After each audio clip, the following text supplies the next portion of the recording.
Welcome to steno series. यहाँ आपको 80 शब्द प्रति मिनट के हिंदी डिक्टेशन बोले जाते हैं जो आपके आने वाले एग्जाम्स स्टेनो 333 और 1224 के लिए बहुत ही महत्वपूर्ण है।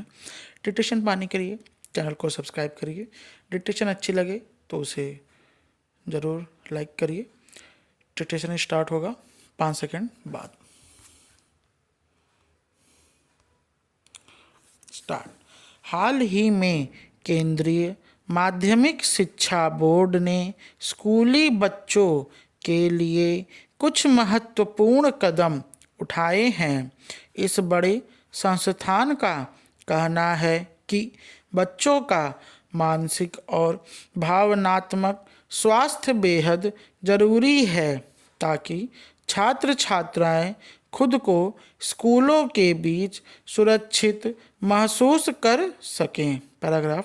कई बार स्कूलों में बच्चों को भेदभाव और चुनौतियों का सामना करना पड़ता है। उनकी ऐसी समस्याओं पर बहुत सारे स्कूलों में ध्यान नहीं दिया जाता। इसके कारण कई बच्चे आत्महत्या जैसे कदम उठा लेते हैं। इसलिए समय समय पर बच्चों की काउंसलिंग बेहद ज़रूरी है ताकि स्कूलों में बच्चे न केवल सुरक्षित महसूस करें बल्कि खुद को समर्थ और सम्मानित भी समझें। इसलिए वेलनेस अध्यापकों की नियुक्ति और प्रति 500 बच्चों पर एक काउंसलर का होना आवश्यक है। इसी दिशा में आगे कदम उठाते हुए अध्यापकों और स्कूल कर्मचारियों को साल में 2 बार मानसिक स्वास्थ्य संबंधी प्रशिक्षण दिया जाएगा ताकि बच्चों में अगर तनाव है या वे किसी मानसिक समस्या से जूझ रहे हैं तो जल्दी से जल्दी उसका हल निकाला जा सके।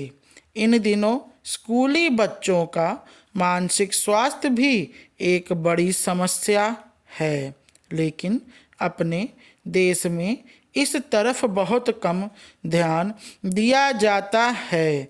बच्चों को भी मानसिक स्वास्थ्य से जुड़ी कोई समस्या हो सकती है, इसे कोई मानने को तैयार ही नहीं होता है। दिल्ली के एक मशहूर मनोचिकित्सक ने एक बार बताया था कि उनके पास 8 साल के बच्चे आ रहे हैं। यह एक चिंताजनक बात भी है। पैराग्राफ। बच्चों की इस हालत की वजह क्या है?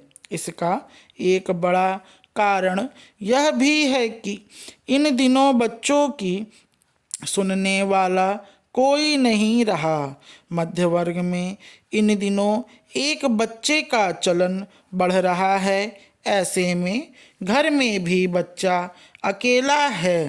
पहले भाई बहन के साथ वे खेलते कूदते लड़ते झगड़ते थे तो तमाम तरह की अभिव्यक्ति के अवसर उन्हें मिलते थे, लेकिन अकेले बच्चे के पास यह सुविधा नहीं। माता पिता अपने अपने दफ्तर और उनसे जुड़े कामों में व्यस्त हैं। बच्चे समय में वे मोबाइल और रील्स में लगे रहते हैं। बच्चे द्वारा पूछे गए किसी सवाल का जवाब देने की फुर्सत भी बहुत से माता पिता के पास नहीं है। हाल यह है कि रील के चक्कर में कोई अपने बच्चे को ऑटो में भूल जा रहा है तो किसी का बच्चा सड़क पर जख्मी हो जा रहा है। हाल ही में बेंगलुरु की एक गर्भवती महिला अपने दूसरे बच्चे की मैटरनिटी फोटोशूट वाटर पुल के पास करा रही थी और पहला बच्चा पानी में गिरकर मर गया। स्टॉप।